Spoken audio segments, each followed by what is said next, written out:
আমি লিফটে উঠছি, আমার আগে দুইটা সুন্দরী সুন্দরী আপু উঠছে, এই যে এখানে আছে, ওই যে ওই আপু, নীল আপু, আর এই যে কালা আপু। না না, এই আপু। তো বিশ্বাস করেন আমি ওঠার পরে এই যে নীল আপু, সে তার ব্যাগের থেকে একটা পারফিউম বার করে মারতেছে, বলে আল্লাহ জানিস না এটার নাম কোবরা, এইটার দাম 1200 টাকা, আমার কাকা অস্ট্রেলিয়া থেকে পাঠাইছে। সাথে সাথে এই আপু তার ব্যাগের থেকে একটা পারফিউম বার করে মারতেছে, বলে আল্লাহ জানিস না এইটার নাম জেব্রা, এইটার দাম 2200 টাকা, আমার কাকা আমেরিকা থেকে পাঠাইছে।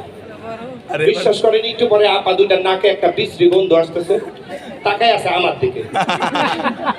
আমি বলতেছি আফা এটা দেশি মূলা 8 টাকা কেজি। সবাই মিলে জোরে করে তালি উর্মি গ্রুপের জন্য, সবাই মিলে করে তালি। থ্যাংক ইউ, ভালো থাকবেন। একটা সেলফি নেই আপনাদের সাথে।